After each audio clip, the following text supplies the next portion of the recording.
열심히 읽으십니까? 네, 아무래도 아멘 읽으십니까? 네, 성경 열심히 읽으십니까? 읽으셔야 합니다. 근데 여러분 성경을 읽다 보면 이렇게 잘 읽어지는 본문들도 있지만 이렇게 읽다 보면 이런 본문은 왜 갑자기 등장하는 거지? 이건 도대체 무슨 말이지? 라고 이렇게 생각되는 본문들 있죠? 성경 잘 안 읽으셔서 모르십니까? 성경을 읽다 보면 잘 안 읽어지고 이해되지 않는 본문들이 있죠?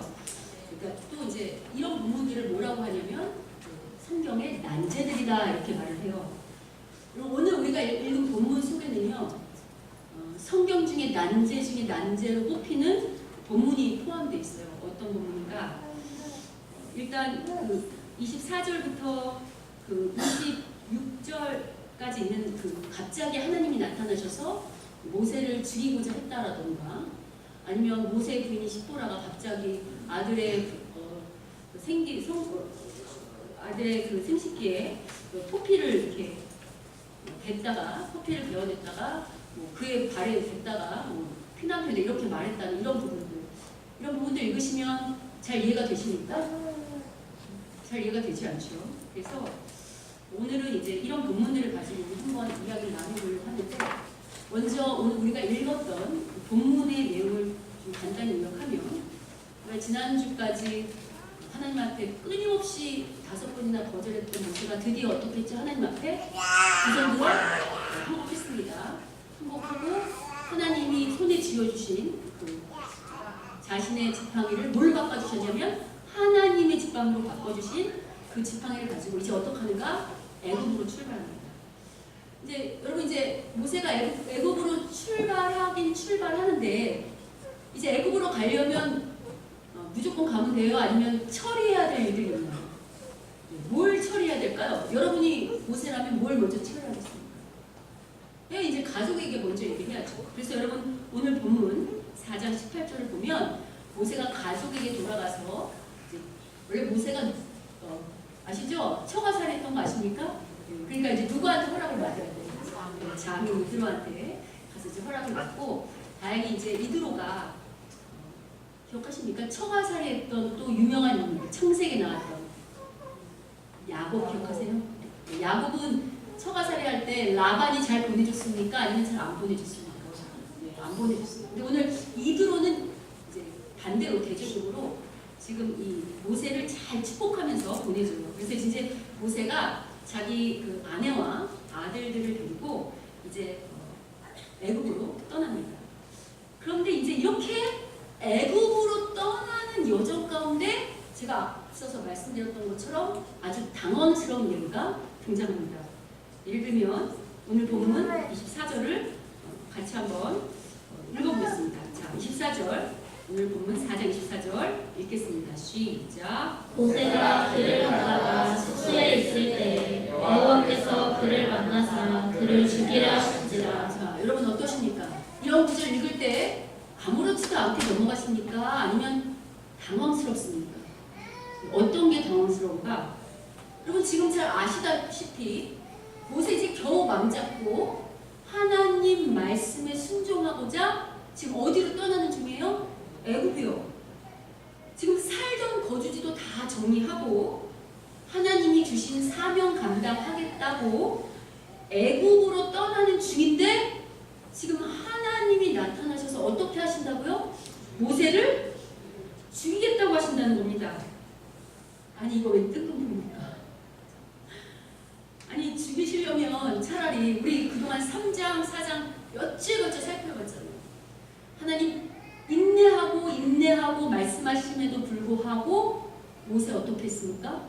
끊임없이 거절했잖아요. 아니 죽이시려면 그때 죽이시지. 이제 알았다고 아멘 제가 사명 감당하겠습니다 하고 아멘 하고 이렇게 순종하고 길 떠나는 이 순간에 왜 갑자기 모세를 죽이겠다고 이렇게 덤비시는가 하는 질문이 들죠. 뿐만 아니라 다음 구절은 아까 제가 앞서 언급했던 것처럼 좀 더 의아합니다. 자, 갑자기 25절을 보시면 누가 등장하는가? 모세 아내인 누가 등장합니까? 십보라가 등장합니다. 근데 갑자기 어떻게 해요? 돌칼을 가져다가 아들의 포피를 베고 갑자기 발에 대다가 피난편이다 이렇게 말하는 거 보이십니까? 자, 그래서 오늘은 뭘 하려고 하는가?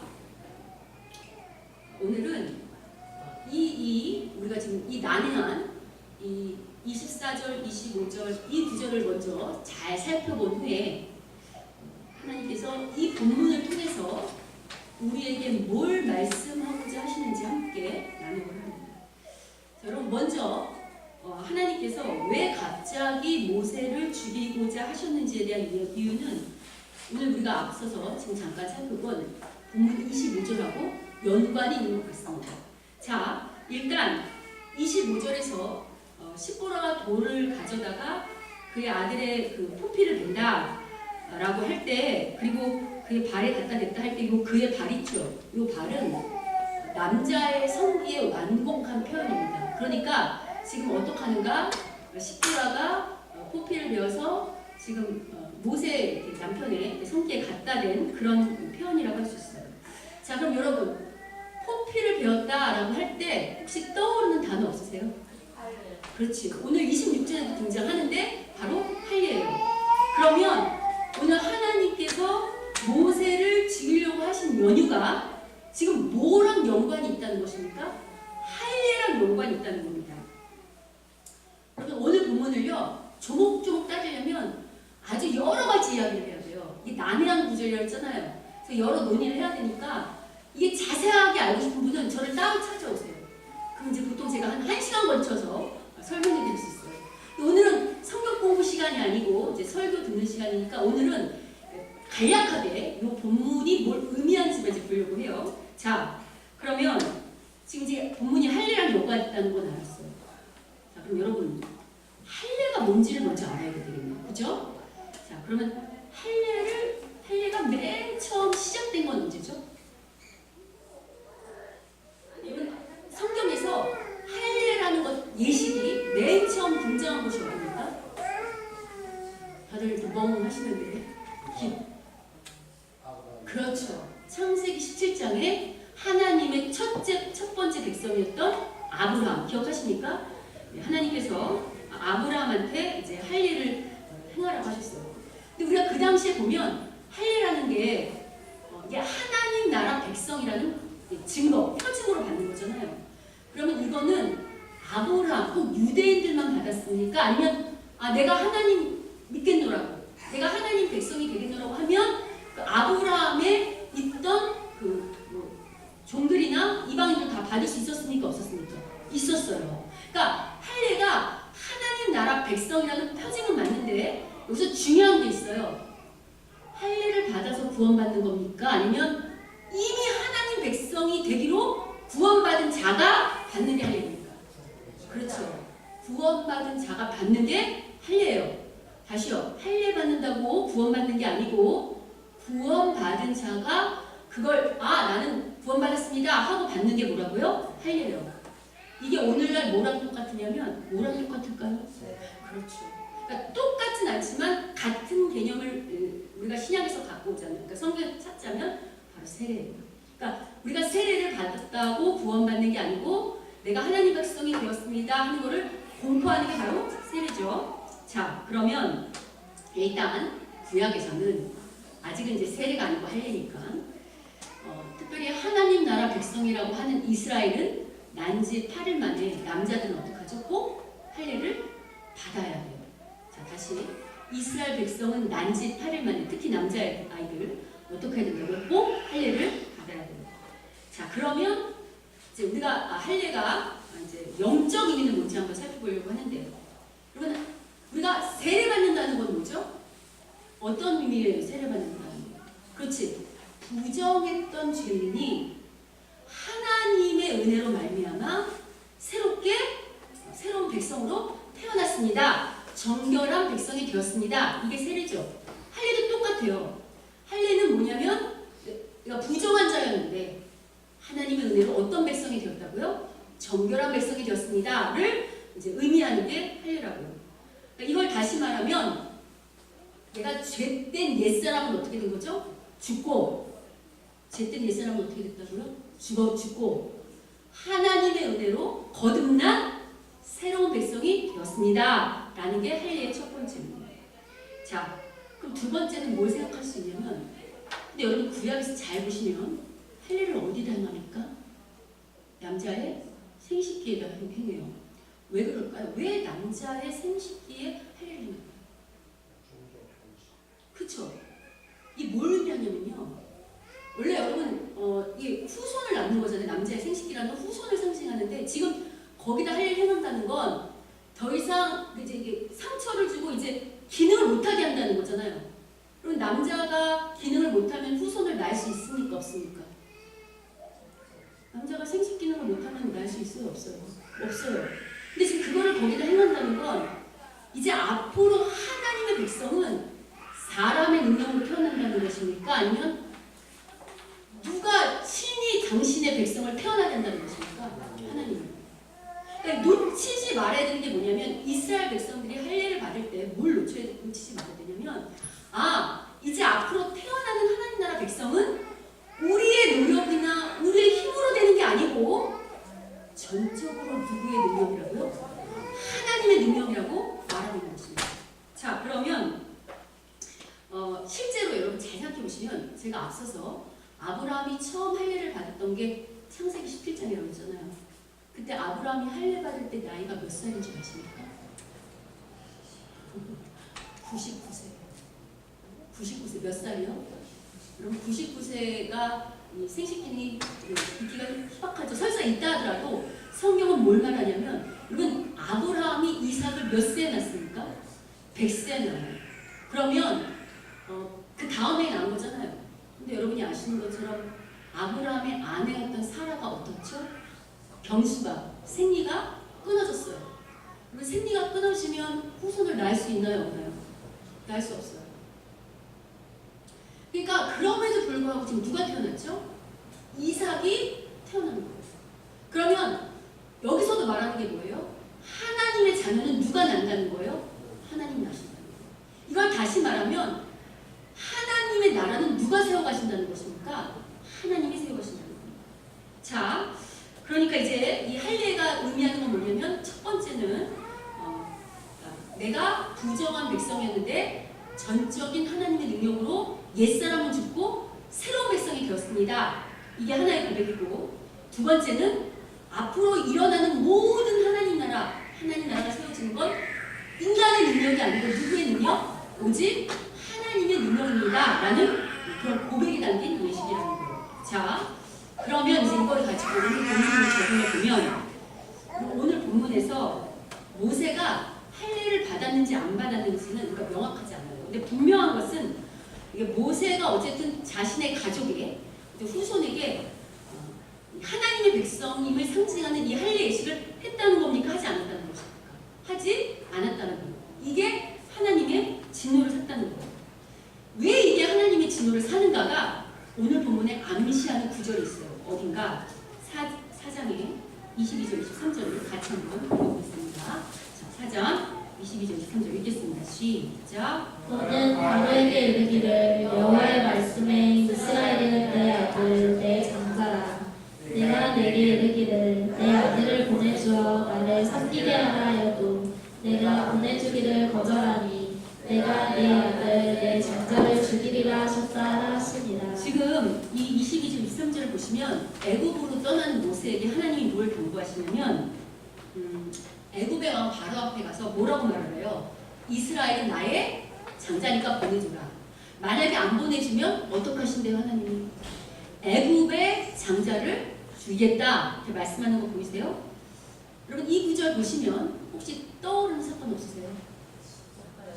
그렇지.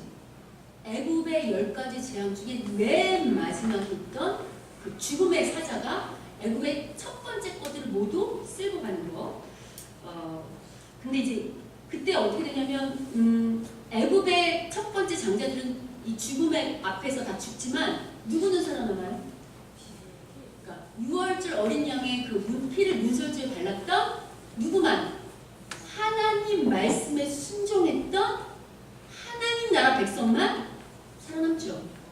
그러니까 이게 지금 뭘 상징하냐면 오늘 모세를 죽이겠다고 하는 이 할례 사건하고 어떻게 연관입니까? 모세가요 아무리 이 출애굽이라는 거대한 사명을 가지고 그 일을 떠나는 자라 할지라도, 설사 그 출애굽이라는 사명을 완수하는 자라 할지라도 모세 자신이 하나님의 백성으로 거듭나지 않는다면 모세도 어떻게 될 수 있다는 거예요? 애굽의 왕 바로 애굽 사람들처럼 똑같이 어떻게 해요? 심판받을 수 있다는 거예요. 왜요? 애굽이 상징하는 게 뭐라고 했죠? 여러분, 애굽이 상징하는 게 뭐라고 했죠? 죄요.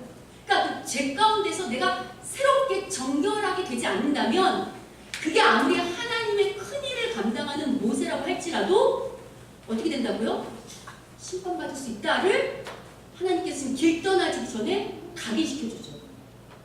또 하나는, 그래서 우리가 이제 뭘 항상 기억해야 되냐면, 여러분, 우리가 하나님 앞에 백성으로 지금 부름받아서 예배되었다는 것은 어떤 일을 하기 전에, 여기서 어떤 일을 하기 전에 먼저 우리가 어떤 걸 늘 가슴에 새겨야 되냐면, 옛사람은 죽고 난 어떻게 된다고요? 새로 거듭나야 된다.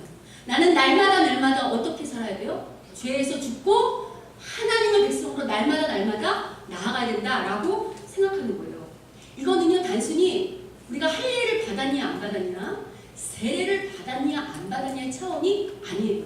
그래서 모세가 뭐라고 말하냐면, 훗날 신명기에서 이렇게 고백하죠. 우리 신명기 10장을 같이 한번 보겠습니다. 자, 읽어보겠습니다. 읽어보겠습니다. 신명기 10장. 신명기 10장을 찾아야 될 것 같아요. 준비가 안 됐다 보니까. 신명기 10장. 신명기 10장.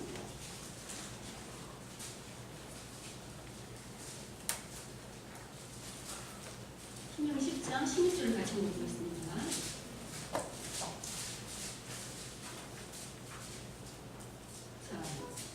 구약성경 278페이지 여관에 있습니다. 신명기 10장 16절 같이 한번 읽겠습니다. 시작. 그러므로 너희는 마음에 할례를 행하고 다시는 목을 굳게 하지 말라. 지금 모세가 할례를 어디에 행하라고 말해요? 마음에. 이건 뭘 상징해요? 우리의 중심을 완전히 뒤집어 엎어라. 육체적으로, 외형적으로 할례 받는 게 중요한 게 아니고 어디에? 마음의 할례가 진짜다라고 말하죠. 여기서만 그런 게 아니에요. 하나만 더 찾을게요. 신명기 30장 6절 하나만 더 찾겠습니다.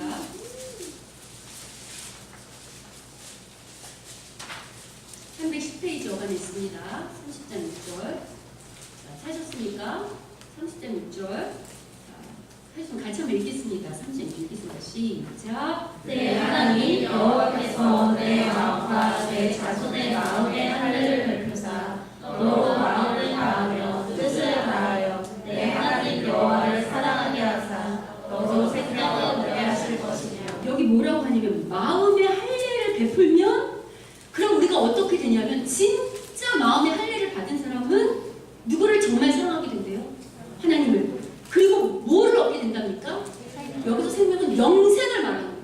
그러니까 우리가 외형적으로 할례를 받았냐 안 받았냐가 중요한 게 아니고, 우리의 중심이 정말 새로 태어나야 진짜 하나님 백성이 된다고 말하는 거예요. 자, 마찬가지죠. 오늘도 많은 사람들이 교회를 왔다 갔다 하잖아요. 단순히 교회를 왔다 갔다 하는 게 구원이 아니고, 단순히 교회에 와서 세례를 받는 게 중요한 게 아니고, 어떻게 한다고요? 우리가 날마다 삶 속에서 거듭나야만 진짜 하나님의 백성이 됐다고 지금 모세가 말하고 있어요. 자, 그러면 이제 모세는 길 떠나는 이 모세에게 하나님이 왜 이런 일을 이렇게 행하셨는가? 여러분 잘 아시는 것처럼 지금 모세가 죽었다 살아난 거죠. 맞아요? 죽었다 살아났죠. 그러면 그런 거 아세요? 우리가 죽었다가 살아난 경험은 평생 어떻게 되죠? 가슴에 남죠. 우리 장로님들도 왜 제 신장님 얘기 들으면 어릴 때 자전거 타다가 이렇게 죽을 뻔하다 일어나는 일, 이런 것들은 하나도 잊지 않고 생생하게 저한테 말씀해 주시더라고요. 그러니까 지금 모세도 지금 죽었다 살아난 이 경험이 가슴에 새기겠죠. 그럼 모세는 이 사건을 통해서, 이 할례 사건을 통해서 뭘 가슴에 깊이 새겨야 하는가? 제가 앞서 언급한 것처럼 그 첫 번째는 내가 설사 애굽에 가서 이스라엘 백성을 구원해내는 그 하나님의 일을 한다 할지라도 나 자신이 날마다 정결한 하나님의 백성으로 새롭게 변화되지 않는다면, 새롭게 태어나지 않는다면 설사 그 일을, 그 사명을 완수했다 할지라도 나는 어떻게 될 수 있다고요? 심판받을 수 있다는 걸 잊지 말아야 돼요. 두 번째는 아까 제가 이 할례가 상징하는 게 하나님 백성은 하나님 낳는다 이런 말 하는 거잖아요. 그죠? 그럼 이게 아까 앞서도 말한 것처럼 하나님 나라는 누가 세운다는 말이랍니까? 하나님 나라요. 그럼 잘 보세요. 이제 모세가 가서 해야 되는 일이 뭐냐면 애굽에서 이스라엘 백성을 출애굽시키는 일이죠. 자, 그럼 결국 이 일, 모세가 비록 출애굽시키지만 이 일이 누구의 일이라는 것입니까? 하나님의 일. 그럼 이건 누가 할 거라는 거예요?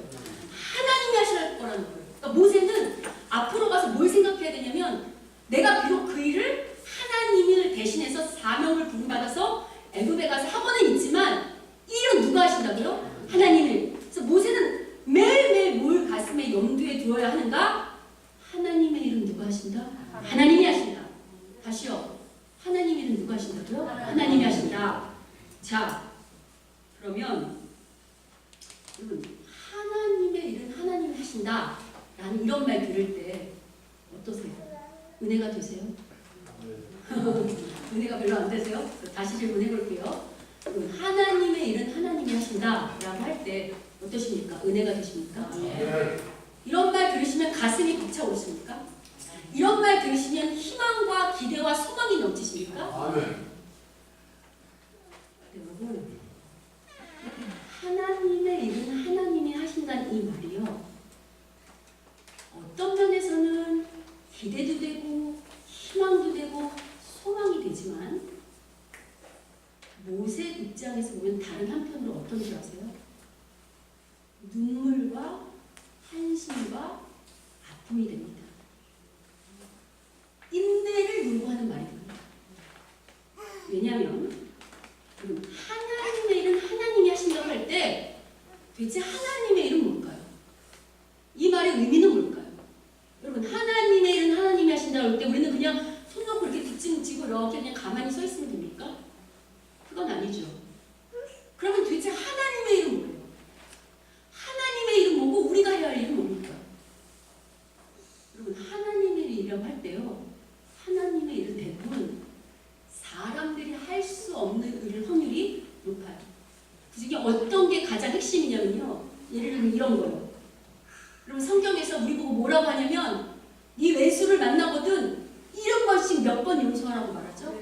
7번. 그거 됩니까? 이런 거 돼요? 안 돼요.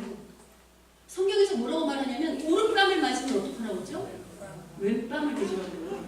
제가 여러 번 말했죠. 우리는 오른뺨을 맞으면 어떡하냐면 왼뺨을 때리는 수준이 아니고 따닥하는 수준이라고 했잖아요.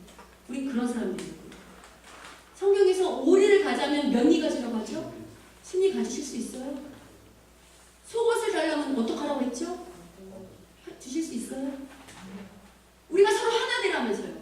하나 됩니까? 서로 사랑하라면서요. 서로 사랑이 되렵니까? 아니, 나도 내 맘대로 잘 안 되는데 우리가 이렇게 하나 되기 어렵잖아요.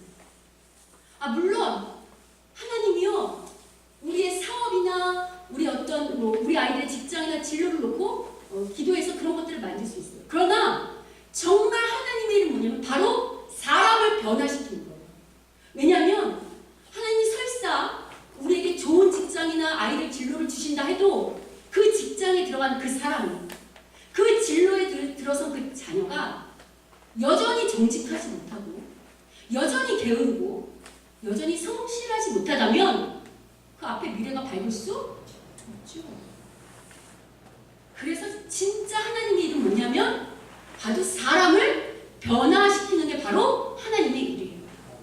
왜냐하면 여러분, 사람을 변화시킬 수 있습니까? 여러분, 사람이 사람 마음을 움직일 수 있을까요? 어느 정도는 가능하지만 사람 전체를 변화시킬 수는 없어요. 저도 여기에 매주 설교를 하잖아요. 제가 매주 왜 설교할까요? 하나님 말씀을 왜 들고 있을까요? 예, 무언가 이곳에 변화가 일어나고. 근데 죄송한데 목사가 설교한다고 성도들이 변할까요? 아니요. 여기요 아주 설교에 능숙하고 영성이 아주 짱짱한 그 아무리 유명하고 날먹이는 목사가 온다 할지라도요 하나님이 우리를 변화시키지 않으면요 우리 절대 변화하지 않아요. 왜요? 우리 다 오늘 본문에 나오는 애국의 바로원들이거든요. 우리 강팍하기 짝이 없는 죄의 본성을 지닌 사람들이거든요. 그래서 아무리 하나님이 말씀해도 그 애국의 왕 바로가 당신은 떠드시오. 난 내가 살던 길, 내가 하던 대로 하겠소 하는 것과 동일한 사람들이라고. 근데 하나님의 일은 하나님이 하신다라는 무슨 뜻인가? 바로 이렇게 애굽의 왕 바로같이 강팍하기 짝이 없던 사람들을 어떻게 하신다고요? 당신의 백성으로 택했다고만 하신다면 새로운 백성으로 하나님 말씀에 순종하는 백성으로 변화시키는 것. 그리고 설사 애굽의 왕 바로가 아무리 강팍하게 군다 할지라도 그의 마음을 꺾어 하나님 앞에 두 손 들어 항복하게 하시는 것. 이게 뭐라고요? 하나님의 일이라고요. 제가 지난주에 우리 백 집사님하고 이 전도부 문제 때문에 식사할 일이 있었는데 이제 백쌤한테 그런 얘기를 물었어요. 이제 일상을 제가 여쭤봤을 거 아니에요. 집사님 요새 어떠시냐고, 요새 사는 거 어떠시냐고 했더니 이런 말씀하시더라고요. 제가 이제 또 궁금한 게 요새 사업 열심히 행하고 계시니까 그것도 얼마나 제가 궁금하겠어요. 그래서 사업은 잘 추진되고 있으시냐고 물었더니 백지사님 이런 고백하시더라고요. 목사님, 사업이 잘 되고 안 되고 결과는 하나님께 맡기고 지금 그게 중요한 게 아니고 당신의 가정이 아주 많이 바뀌었다는 거예요. 어떻게 바뀌었는가? 예전에는 백 집사님이 여러분이 아시는 것처럼 뭐를 한잔 하셨었죠? 술을 좀 하셨잖아요. 예전에는 교회를 나왔지만 여전히 술이 좋아서 술 친구들이 부르면 그 자리에 달려나가서 늦게까지 부어라 마셨다 이렇게 하셨다는 거예요. 근데 다니면서도 계속 부어라 마셔라 하는 걸 하나님이 그냥 두실까요? 아니면 계속 찌르실까요? 찌르시죠. 그러니까 마시면서도 어딘가 마음이 불편했지만 잘 안 끊어지더래요. 그러니까 어느 날 진짜 하나님께 이제 이런 부분을 놓고 기도를 하셨겠죠. 근데 어느 날 그 결단하고 기도하는 그 순간부터 술자리를 나가도 전에는 그렇게 늦게까지 재밌어서 그런 자리를 찾아다녔는데 이제 그 자리를 나가도 재미가 전혀 없더래요. 시간도 너무 아깝고 내가 지금 여기서 뭘 하는가 하는 마음이 들면서 어떻게 됐을까요? 술을 끊게 되셨어요. 근데 술을 끊게 되니까 어떤 일이 발생했냐면 이제 부인하고 전에는 이렇게 막 술 먹고 하니까 부인하고 사이가 많이 다툴 일이 많았겠죠. 그러니까 술을 끊게 되니까 일단 우리 사모님인 정명희 집사님 못 오셨는데 싸울 일이 없었고 또 하나는 전에는 그렇게 모든 게 화가 나고 부정적이고 이렇게 분노가 많이 있었는데 어느 날인가부터 성령님이 내 마음을 만져주시니까 그렇게 나를 부정적이고 또 화가 나고 이랬던 일들이 품어지게 되는 거예요. 그리고 긍정적인 사고로 바뀌고 감사가 되어지고. 그러니까 어떻게 되냐면 전에는 부부간에 대화가 없었는데 집에 가기만 하면 집사님하고 웃으면서 그것도 일상을 나누는, 같이 기도하면서 같이 고민하면서 같이 믿음을 나누는 아주 행복한 가정이 됐다고. 그게 너무 좋다고. 사업은 2차적인 문제고 이게 너무 좋다고 간증하시더라고요. 그럼 이게 진짜죠. 근데 이런 변화를 누가 할까요? 하나님만 아시는 게 아니고 여러분, 우리 집사님이 큰아들님하고 같이 사시거든요. 큰아들님이 지금 예수님 교회 안 나오시잖아요. 그 변화를 누가 알았느냐? 큰아들이 아는 거예요. 전에는 엄마 아빠가 뻑하면 다투고 술 드시고 했는데 어느 틈인가부터 어느 틈부터 두 분이 술도 끊으시고 웃음꽃이 만발하고 도란도란 얘기하시고 같이 손붙잡고 기도하고 하니까 요새 또 우리 백수사님 멀리서도 새벽 기도 오시고 가끔 행사 때문에 새벽 기도를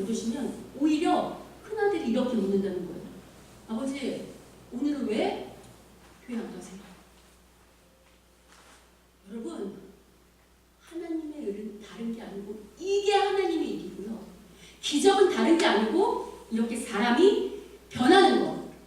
전에는 술꾼이었던 남편이 아내를 사랑하고 그동안 내 아내가 술 먹는 나 때문에 얼마나 속이 터졌을까를 생각하며 그 아내에게 미안하고 손을 잡아주고 다독이는 남편으로 변화하는 것. 아멘. 이게 바로 하나님의 일입니다. 이게 바로요, 하나님이 우리를 구원해서 주시려고 하는 가장 큰 복이에요. 이처럼 술을 즐기던 자가 술을 근처에도 가지 않고 자기 입장만 주장하던 부부가 서로 양보하는 거. 전에는 내 입장만 보고 있어서 눈에는 눈, 이에는 이, 너가 나한테 이렇게 했어? 그럼 나도 이렇게 하리라 했던 부부들이 서로 양보하고 배려하고 아끼는 부부로 변화하는 거예요. 전에는 교회 안에서 성도와 성도가, 목사와 성도가 사소한 문제로 부딪히고 다투던 것들이 하나님 안에서 복음이라고 한다면 서로 이해하고 하나님 나라 안에서 함께 가려고 양보하고 배려하고 섬기는 자들로 변화하는 것. 이게 바로 하나님의 일이고요. 이런 걸 가지고 하나님의 일은 하나님이 하신다 라고 말하는 거라고요. 자, 그러면 제가 앞서서 이렇게 말했잖아요. 근데 이게 모세 입장에서 아주 은혜도 되지만 한편으로는 아주 고난스럽고 또 힘들고 눈물과 아픔도 된다고 했죠. 왜 그런가? 왜 그럴까요? 사람은 하루아침에 그게 금방 변하지가 않아요. 이제 모세는요, 이스라엘 백성과 애굽왕 바로 앞에 섰을 때, 설사 애굽왕 바로는 그렇다 치자고요. 하나님 안 믿는 백성이니까 대적하는 백성이잖아요. 그러니까 그렇다 치더라도 본래 누가 변화되어야 되냐면 하나님께 부름받은 그 이스라엘 백성이 변화되어야 되겠죠. 근데 여러분, 이스라엘 백성 어떻게 하는 줄 아십니까? 오늘 본문 출애굽기 4장으로 돌아오십시오. 오늘 본문 출애굽기 4장으로 돌아오시면 그 밑에 본문 밑에 30절 31절에 어떤 일이 발생하냐면 이런 일이 발생해요. 출애굽기 4장 30절 31절. 네. 신약성경, 구약성경 87페이지 같이 한번 읽겠습니다. 시작. 아론이 여호와께서 모세에게 이르신 모든 말씀을 전하고 그 백성 앞에서 이적을 행하니 백성이 믿으며 여호와께서 이스라엘 자손을 찾으시고 그들의 고난을 살피셨다를 듣고 머리 숙여 경배하여. 지금 모세의 걱정과 달리 막상 모세가 이스라엘 백성 앞에 딱 쓰니까, 그리고 기적을 행하니까 백성들이 어떡하죠? 모세 앞에 경배하고 하나님을 예배하겠다면서 모세를 환대하는 거 보이세요? 근데 여러분 이제 이렇게 지금 환대한 거 기억하시고, 근데 여러분 5장에 지나가면 어떤 일이 발생하냐면요, 모세가 실제로 하나님 말씀에 순종해서 바로를 찾아가요. 그래서 뭐라고 말하냐면 내 백성을 보내라고. 그럼 바로가 숨숨이 보낼까요? 코웃음 칠까요? 코웃음 칩니다. 코웃음만 치는 게 아니고 뭐라고 말하냐면, 아하, 너희들이 시간이 남아 돌아서 이런 쓸데없는 말이 와서 나한테 하는구나. 그러니 앞으로는 벽돌 쌓는, 벽돌 굽는 일만 했다고 한다면 앞으로는 벽돌을 구워야 할 때 필요한 집도 어떻게 하라고 그러죠? 니들이 직접 집어와 하고 더 강팍하게 이스라엘 백성에게 더 고된 노력을 시킨다고요. 자, 그럴 때 지금 모세는 애굽의 왕 바로 앞에 갈 때 목숨 걸고 가서 순종하는 마음을 쓴 거잖아요. 근데 지금 결과가 좋아요? 참담해요. 참담하죠. 애굽의 왕 바로가 그런다는 건 모세가 그렇다 칠 수 있어요. 안 믿는 백성이다. 근데 하나님 앞에 방금 전에 경배했던 이스라엘 백성 어떻게 하는 줄 아십니까? 5장의 21절 같이 한번 읽어보겠습니다. 자, 5장 21절 같이 읽겠습니다. 시작. 그들에게 이르되 너희가 우리를 바로의 눈과 그의 신하의 눈에 이을 것이 되게 하고 그들의 손에 칼을 주어 우리를 죽이게 하는도다. 여호와는 너희를 살피시고 판단하시기를 원하노라. 지금 이스라엘 백성이 자기들 노력이 고대졌잖아요. 전에 안 하던 일을 하게 됐죠. 그러니까 지금 자기들이 더 힘들어지자마자 어떡합니까? 모세와 아론에게 죽이겠다고 덤벼들어요. 몰려드는 거 보이십니까? 여러분 모세라면 얼마나 기가 막혔어요. 지금 모세가 얼마나 답답하겠어요. 이럴까봐 안 온다고 한 거잖아요. 이럴까봐 하나님 앞에 나 안 가겠다고 한 거잖아요. 모세의 예상은 하나도 빗나가지 않고 이스라엘 백성은 정말 애굽의 왕하고 전혀 변하지 않게 똑같이 강팍한 백성으로 변하는 거 보이십니까? 모세가 이럴 때 어떡할까요? 하나님께 달려갑니다. 그래서 그 후반절을 보시면 하나님께 따져요. 하나님, 이럴까봐 내가 안 가겠다고 한 거 아닙니까? 내가 이래서 안 가겠다고 하는데 이게 뭐냐고. 근데 그럴 때 하나님이 뭐라고 말씀할 줄 아십니까? 이렇게 말씀하십니다. 6장 1절 같이 한번 보겠습니다. 자, 6장 1절 읽어보겠습니다. 읽겠습니다. 시작. 여호와께서 모세에게 이르시되 이제 내가 바로에게 하는 일을 내가 보리라. 강한 손으로 말미암아 바로가 그들을 보내리라. 강한 손으로 말미암아 바로가 그들을 그의 땅에서 쫓아내리라. 그럼에도 불구하고 하나님 지금 뭐라고 말씀하십니까? 여기 하나님의 일, 내가 하는 일, 네가 볼 거다.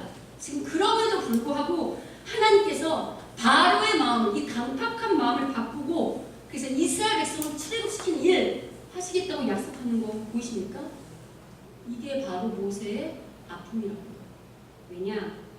앞으로요, 모세는요, 자신의 사명을 완수할 때까지 애굽의 왕, 이 바로가, 이 강팍한 왕 바로가 변하든 변하지 않는 강팍한 이스라엘 백성이 변하든 변하지 아니하든 어떡한다고요?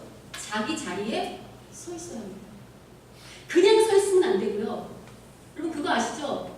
다른 사람이 변하지 않으면 나도 어떻고 싶죠? 에이 나도 그만둘래. 쟤들도 저러는데 나도 안 할래. 이러고 싶죠?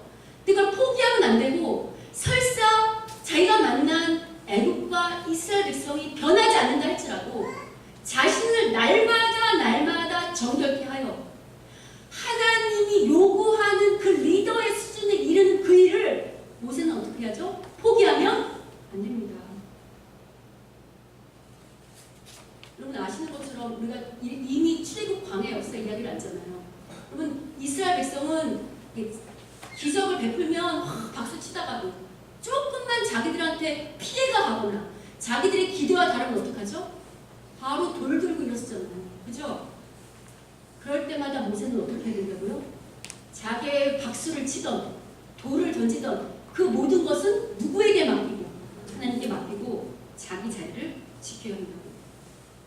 여러분 이게 오늘 우리의 일입니다. 왜냐하면 물론 오늘 우리는 모세와 똑같이 부름받진 않았지만 모세와 같이 부름받은 하나님의 사명자들이요 하나님의 백성이죠. 여기가 어느 거예요? 이 지점이 분명히 하나님의 일은 하나님이 하신다고 했는데 분명히 우리 생각에 내가 말씀에 순종하고 변하면 우리가 어떤 기대가 있죠? 내 남편이, 내 아내가, 내 자녀가, 내 교회가 변할 거라는 기대가 있습니까? 없습니까? 있죠? 근데 여러분이 아시는 것처럼 잘 변해요? 안 변해요? 잘? 안 변해요. 이 점이 우리가 힘들다고요. 그럴 때 우리가 어떻게 하고 싶다고요? 포기하고 싶다고요. 포기하고.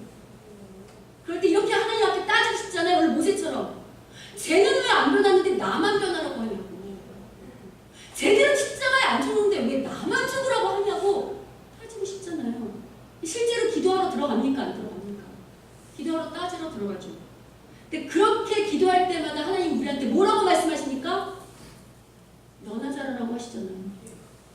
니나 변해라. 다른 사람은 누구에게 맡기고? 하나님께 맡기고 니나! 너나 정말 하나님 말씀에 순종하는 정결한 백성으로 날마다 십자가에 온전히 죽어지는 하나님의 새로운 온전한 백성으로 거듭나라고 말씀하시는 거 우리 다 듣잖아요. 자 그러면 나만 변하면 이것도 되니까 또 여기 뭐가 어려운가? 그리고 내가 변하면 또 집안에서 막 박수 쳐줍니까? 그렇지도 않아요. 여러분이 아시는 것처럼 이스라엘의 모세도 돌을 맞고 하나님 말씀 제대로 전했던 예레미야도 어땠죠? 돌을 맞잖아요.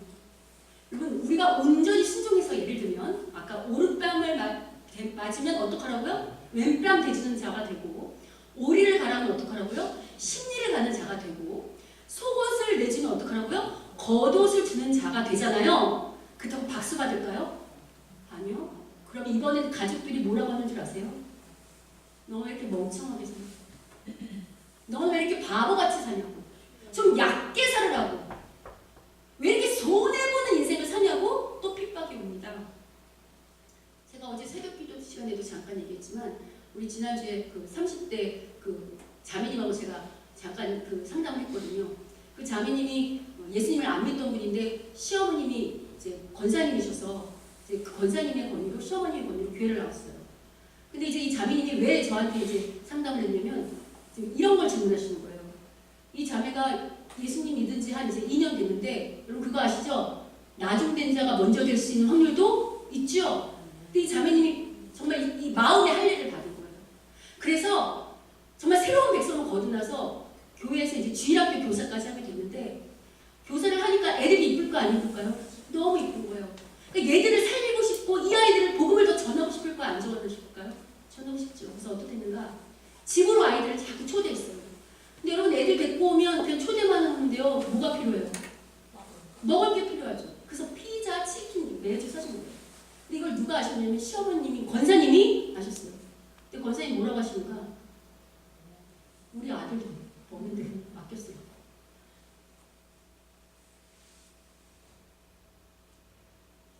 여러분 이게 뭘 말하는지 여러분이 잘 생각하셔야 돼요.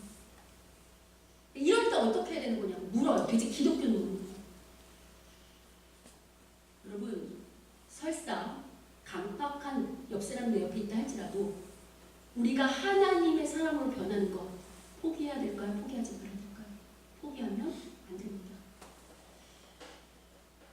하나님 앞에 그 옆 사람은 끊임없이 기도하면서 맡기고 나를 하나님의 온전한 백성으로 세우는 일에 포기하면 안 된다고요. 여러분 이건 목사님들도 동일한 것 같아요. 여러분 옥하는 목사님 아십니까? 예, 어느 목사님이 옥하는 목사님 이렇게 여쭤봤어요. 목사님 언제가 제일 행복하십니까? 뭐라고 대답하셨을까요? 성도들이 변할 때. 성도들이 하나님의 말씀으로 날마다 변할 때. 그래서 성도가 변하고 교회가 변할 때 가장 행복하다고 말씀하셨어요. 그럼 반대로 언제 목사가 가장 절망스러울까요? 아무리 힘쓰고 있어도 성도들이 변하지 않을 때. 또 이렇게도 물었답니다. 목사님 그럼 언제가 제일 후회스러우십니까? 목사님 이렇게 대답하셨어요. 성도들 눈치 보느라 말씀을 제대로 전하지 못했을 때. 혹시 이 말씀 전했다가 혹시 상처받거나 시험받거나 교회 떠나는 성도 있을까봐 복음에 사탕도 바르고 물도 타서 희석한 복음, 순수한 복음이 아니라 섞인 복음을 전한 것이 가장 후회스럽다고 말씀하셨다고요. 저도 동일한 것 같아요. 저도 언제가 제일 갈등되는가? 이 말씀을 전하면 과연 우리 백성들이 변할까? 혹시 이 말씀을 전할 때 돌을 맞진 않을까? 혹시 이 말씀을 전할 때 좀 더 쉬운 말씀으로 설탕이 달린 말씀으로 물에 탄 말씀으로 달라고 하진 않을까? 라는 갈등이 있죠. 그러나 그럼에도 불구하고 설사 돌을 맞는다 할지라도 설사 우리 백성이 변하지 않는다 할지라도 이 자리에 또 서고 또 서는 것이 순수한 복음을 들고 포기하지 않고 이 자리에 서는 것이 참된 말씀의 사역자들의 직무라고 저는 생각합니다. 그래서 여러분 많은 목사님들이요 도망가지 않고 그 자리에 또 서고 또 서고 또 서는 거예요. 왜요? 하나님이 하실 일을 믿기 때문입니다. 설사 우리 중에 광야 이스라엘 백성처럼 불순종하는 백성들이 있다 할지라도 반드시 그 안에 누가 있을까요? 갈렙과 여호수아 같은. 그리고 광야 이세대와 같은 사람들이 있다고 믿기 때문에 오늘도 열심히 이 일을 감당하는 거죠. 이건 목사만의 문제가 아니고 여기 앉아서 예배드리는 우리 성도님들도 동일하죠. 우리 모두의 고백이잖아요. 설사 내 남편이, 내 아내가, 내 가족이 변하지 않는다 할지라도 아니 내가 만난 교회가 잘 변하지 않는다 할지라도 아니 설사 내가 만난 목사님이 잘 변하지 않는다 할지라도 나는 하나님의 사람으로 온전해지는 그 일을 포기하지 않겠다.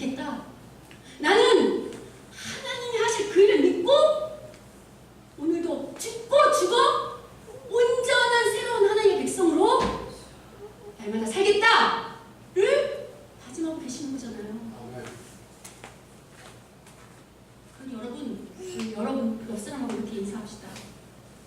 사람이 변하는 것이 하나님의 일입니다. 내가 변하면 하나님의 일이 이루어집니다. 내가 변할 때 기적이 일어납니다. 그러니 따라하십시오. 그러니 변화를 포기하지 맙시다. 아멘. 하나님께서 우리 위해 하실 일 있습니까? 특별히 여러분 오늘 오후에는 우리 고성 교수님하고 예배를 같이 드린다고 했잖아요. 그럼 변화가 진짜라고 했죠. 그럼 그동안에 바쁜 일 있으셔서 오후 예배 안 드리고 가신 분들도 있겠지만 정말 특별한 일 아니면 오늘은 변화라고 했잖아요. 함께 참석하셔서 우리 교회만 하나님이 어떻게 하나님을 하시는 게 아니라 세계 방방곡곡에서 어떻게 하시는지를 같이 듣고 같이 박수치고 같이 기도하는 시간이 되기를 주님의 이름으로 축원합니다. 아멘. 우리 이 시간에 하나님 앞에 신실하게 진실하게 함께 기도드리겠습니다. 찬양하겠습니다.